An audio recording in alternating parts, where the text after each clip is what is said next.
Alpena is known for both being a place with a lot of history and a place where you can experience the outdoors. So today we're at Beth Natural Area, which is about 20 minutes outside of Alpena, and Mary Beth is going to show us all the history that lies here. Yeah, this is a great place. I like to say Alpena is that place where history and heritage collide with outdoor recreation. So today we're going to take a look at Beth Natural Area. Like you said, it's about 20 minutes short drive from the city of Alpena, and within moments you can be out hiking on the trail, getting some good cardio activity, but also learn a little bit about this area and how we evolved as a lumbering region, and also kind of what life was like back then. So we have a couple of points of interest here. Okay. This is not privately owned anymore. It's DNR controlled. Anyone can come out here and experience it. It passed through different levels of ownership, and in the 60s it was donated to the state by Jesse Besser, one of Alpena's long time. He was an inventor and philanthropist in the community. He donated a lot of money to different things like the hospital, the regional medical center, to help build that. Besser Museum also carries his name. He is most known for inventing the machine that makes concrete block.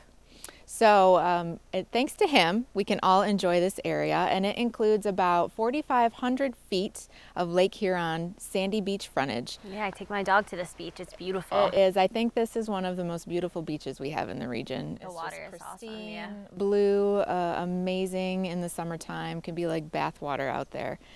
So we have beautiful beach frontage. There's a shipwreck just off the coast, and there's also a mast that is sitting in a lagoon just a little bit inland on the beach.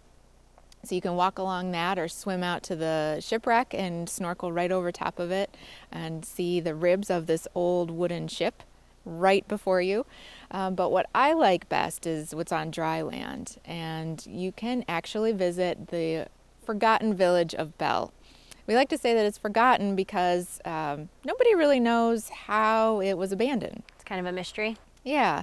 So we're going to go back and take a look and learn what happened to this village and see some of the remnants and kind of look at the story they tell. All right. Yeah.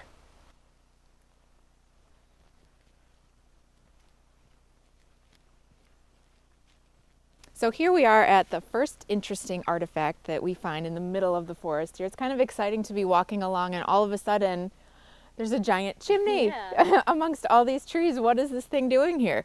Well, this actually used to be a part of what was known as Camp Carefree. And out here in the village of Bell, it was a girls' summer camp, and it was a really hopping place like back in the 1930s. And eventually it was just abandoned. I don't really know why. But according to historian Robert Haltinger, this was the chimney that went along with the main building of the camp. And it has been restored and refurbished over the years. But it's really, kind of a cool thing to come through the woods and then stop and check out this fireplace and the remaining chimney. And the building just kind of collapsed? Is that just how it disappeared? Well, with a lot of things out here, they were made before treated lumber was the way to go. And so eventually, everything just kind of falls into ruin if it's not kept up and maintained well, and falls into, that's a little sturdier since it's stone. Falls into disrepair. It's the same concept of if you've seen pictures of old castles or abbeys in like Ireland or Scotland that no longer have a roof. Well, they weren't made without a roof. They had a roof, but it was made out of wood and thatch, and eventually if you don't keep that up, it just deteriorates and disintegrates back into the earth. And now this is what's left. This is what's left. So there is one more cool place that we're going to check out. So we'll just keep on going on the trail, and we'll get to some other parts of Bell. Ready? Okay, cool. So as we come along the trail, we come to one of the most interesting places out in Bell, and it is where you can see where a building used to be, and some of the walls still remain. And if you look closely, you can see how the trees and the forest grew up around them. Yeah, that's really neat. So it's really too bad. I remember coming here when I was a kid, and there was a lot more here. But over the years, some things have been pillaged or pilfered by the local community. There used to be some heavy concrete or stone lions that sat at the end of a walkway to a house, and those have been taken out. Someone thought they were nice and wanted them for themselves.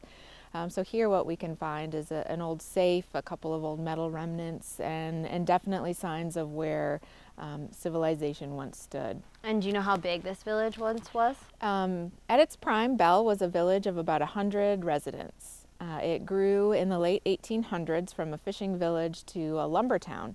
A little bit smaller than Alpena, only had about 100 residents, but there was a stagecoach that went back and forth to Alpena twice a week. They had a hotel, a saloon, a post office. They had a sawmill, everything that a small thriving community would need.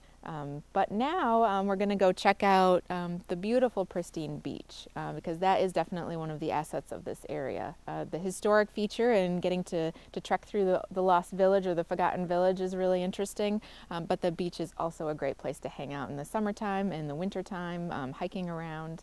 So you want to go take a look? Yeah, let's take a look. So here we are at the end of our journey. We're at Bell Bay Beach, and it's a beautiful beach, 4,500 feet of Lake Huron frontage, sandy bottom. You can walk along, swim, bring a picnic lunch, a book, or just hang out and enjoy nature. All right, well, thank you, Mary Beth, for showing us this great spot. So if you were looking for adventure and maybe some history behind it, Bell Bay might be the perfect place for you.